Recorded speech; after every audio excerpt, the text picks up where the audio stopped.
नमस्कार दोस्तों। ये जो बोर्ड पर आप सवाल देख रहे हैं, ये पटवार प्री 2015 में पूछा गया सवाल है और ये नाव और धारा चैप्टर से है। और सवाल तो बिल्कुल इजी है, लेकिन नाव और धारा के जितने भी सवाल हैं उन सभी को अपन एक ही ट्रिक से हल करेंगे। ट्रिक कह दो या उसका बेसिक कह दो।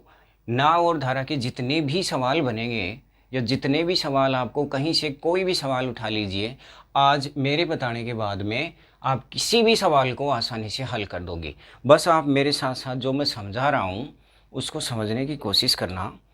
कि इसमें देखो, एक तो आपको ये याद रखनी है कि 4 तरह की चाल आती हैं, ठीक है। नाव और धारा चैप्टर में 4 तरह की चाल आती हैं।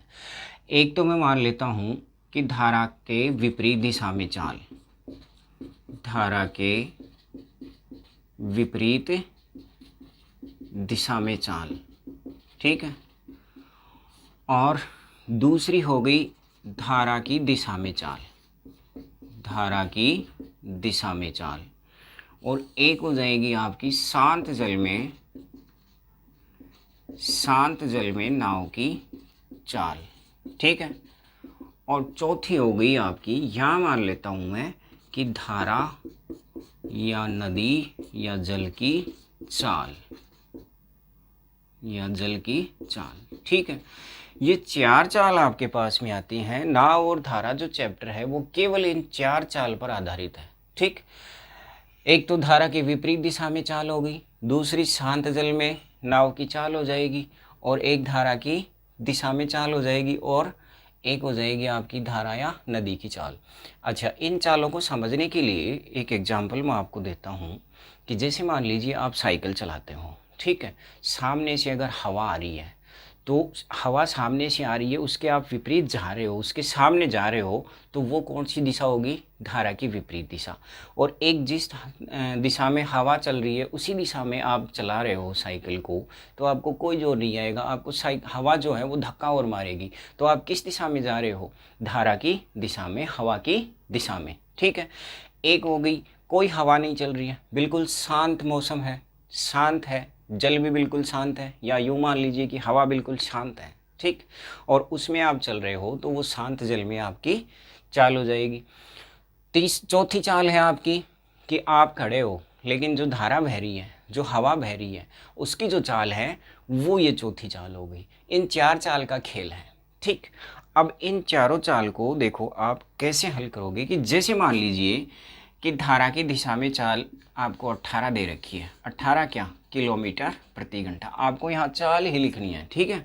18 किलोमीटर प्रति घंटा दे रखी है, ठीक। और मान लीजिए जो धारा की चाल है वो 3 किलोमीटर प्रति घंटा है, ठीक है। ये 18 किलोमीटर प्रति घंटा और ये 3 किलोमीटर प्रति घंटा। तो सभी चालों को समझने के लिए ध्यान देना कि 18 में से आप 3 को माइनस करोगे तो आपके पास में कितना आएगा? 15, ठीक। और 15 में से फिर से इस 3 को माइनस करोगे तो कितना आएगा? 12। ये 4 चाल आ गई। कोई भी 2 चाल आपको दे दे तो आप शेष दोनों चाल ज्ञात कर सकते हो, चाहे कोई सी भी चाल हो। जैसे धारा की दिशा में 18 किलोमीटर प्रति घंटा की चाल है, तो शांत जल में नाव की चाल, धारा की चाल दे रखी है, धारा की चाल 3 है। 18 में से आप 3 को माइनस कर दो, कितना बचा? 15। 15 में से फिर 3 को माइनस करो, धारा के विपरीत चाल कितनी आ जाएगी? 12। ये बात तो ठीक है। जब आप धारा के विपरीत 12 किलोमीटर प्रति घंटा की चाल से चलते हो और नदी की चाल यदि 3 किलोमीटर प्रति घंटा है, तो 12 में 3 ऐड कर दो, 15। फिर 15 में आप 3 को ऐड कर दो, कितना आ जाएगा? 18, ठीक। ऊपर आप इस तरह याद रख सकते हो, जैसे ऊपर चढ़ते हैं तो जोर आता है, यानी विपरीत दिशा में चल रहे हैं, और नीचे जा रहे हैं तो धारा की दिशा में जा रहे हैं, ठीक है।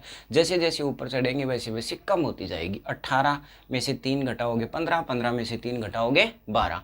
और मान लो 12 और 18 ये दोनों दे रखी हैं, तो आप इसको कैसे हल करोगे? 12 और 18, 12 प्लस 18, इन दोनों को जोड़कर आधा कर दो, ये चाल आ जाएगी। 12 और 18 कितना होगा? 30, और 30 का आधा कितना होगा? 15, ठीक। इसी तरह 18 और 12 इन दोनों का अंतर कर दो और इसको आधा कर दो अंतर का, तो बताओ कितना आएगा, 6/2 यानी कितना हो जाएगा 3। ये जो चाल आ जाएगी ये आ जाएगी 3 किलोमीटर प्रति घंटा। यानी इन दोनों को अगर आप जोड़कर आधा करते हो तो शांत जल में नाव की चाल आएगी, और धारा की दिशा और धारा के विपरीत दिशाओं की चालों को यदि अंतर करके उसका आधा करते हो तो नदी या धारा की चाल आपके पास आ जाएगी।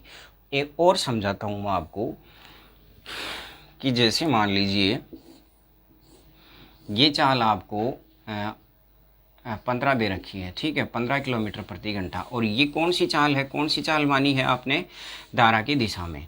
और ये मान लीजिए आपको 7 दे रखी है, ठीक है, 7 किलोमीटर प्रति घंटा। ये कौन सी चाल होगी, केवल जल या नदी की चाल। तो शांत जल में चाल कितनी होगी बताओ, 15 और 7 इनका दोनों का अंतर करेंगे कितना आएगा, सॉरी थोड़ी छोटी मान लेते हैं इसको, 3 मान लेते हैं। तो बताइए अंतर करेंगे तो कितना आ जाएगा अपने पास में 12, और 12 में से 3 को माइनस करेंगे तो कितना आएगा बताओ 9। अब यदि आप इन दोनों को ऐड करते हो 15 और 9 कितना होगा 24, और 24 का आधा कितना होगा 12। 15 और 9 का अंतर करोगे तो 6 आएगा, और 6 का आधा कितना होगा 3। तो शायद अब चाहे आपके पास में कोई सी भी चाल दे दे और कैसा भी सवाल दे दे, आप इजीली सवाल को हल कर देंगे, ठीक है। अब इस सवाल के माध्यम से फिर मैं आपको एक बार और समझाने की कोशिश करता हूँ। सूत्र तो आपको याद ही है, ठीक है। चाल बराबर क्या होता है, दूरी बटा समय। चाल बराबर दूरी बटा समय, ठीक है। अब ध्यान देना, सवाल क्या है कि एक नाविक नदी की धारा के विरुद्ध 5 घंटे में 12 किलोमीटर की दूरी तय करता है। किस तरफ, धारा के विरुद्ध। तो ये धारा के विरुद्ध हो गया, 12 किलोमीटर की दूरी तय करता है 5 घंटे में, ठीक। तो ये चाल आ जाएगी अपने पास, ठीक है। दूरी बटा समय करेंगे तो चाल आ जाएगी। और उसी समय में, यानी उसी समय का मतलब 5 घंटे में धारा की दिशा में 22 किलोमीटर की, धारा की जो दिशा है इसमें 22 किलोमीटर की दूरी तय करता है उसी समय में, यानी 5 घंटे में। तो दूरी में चाल का भाग, समय का भाग लगाएंगे तो चाल आ जाएगी। पूछा क्या है कि धारा का वेग क्या है, ये वेग पूछा है धारा का। और ये वेग पूछता तो कौन सा वेग पूछता, शांत जल में नाव की चाल, शांत जल में नाव की चाल पूछता। लेकिन ये पूछा है यानी धारा की चाल आपसे पूछा है, ठीक है, धारा की चाल। तो धारा की चाल कैसे ज्ञात करेंगे, इन दोनों चालों का अंतर करके आधा कर देंगे तो धारा की चाल आ जाएगी, ठीक है। तो इन दोनों का अंतर करके आधा कर दो, ठीक है, 22/5 और माइनस करो इसमें से 12/5, और इसका क्या कर लेंगे आधा, ठीक है। घटाओ, एल नीचे 5 5 एलसीएम 5 हो जाएगा, और 22 में से 12 माइनस करेंगे कितना आ जाएगा 10, और 1/2 से इसको कैलकुलेट करेंगे तो 1 किलोमीटर प्रति घंटा। शांत जल में शांत जो धारा है, धारा की चाल क्या आ जाएगी अपने पास में 1 किलोमीटर प्रति घंटा, ठीक है। इस तरह का कोई भी सवाल आए तो आप इजीली हल कर दोगे। इन दोनों चालों को जोड़कर आधा करते हो तो आपके पास शांत जल में नाव की चाल आएगी, और दोनों को आधा करके, सॉरी अंतर करके आधा करते हो तो धारा की चाल आ जाएगी, ठीक है। तो आज के बाद में नाव और धारा चैप्टर से आपका कोई भी प्रश्न गलत नहीं होना चाहिए। यदि आपके पास में कोई भी सवाल है तो आप मुझसे पूछ सकते हैं, और जब चैप्टर पढ़ेंगे तब इनकी डिटेल में पढ़ेंगे कि ये कैसे क्या होता है, और हर सवाल का जो बेसिक होता है उस बेसिक से ही ट्रिक निकलती है, ठीक है। तो हर सवाल का बेसिक आना भी ज़रूरी है, और बेसिक के साथ साथ ट्रिकली सवालों को कैसे करेंगे ये अपन जब चैप्टर पढ़ेंगे, चैप्टर वाइज जो भी अपनी प्रश्नावलियाँ चलेंगी वैसे वैसे सवालों को हल करते जाएंगे। Thank you.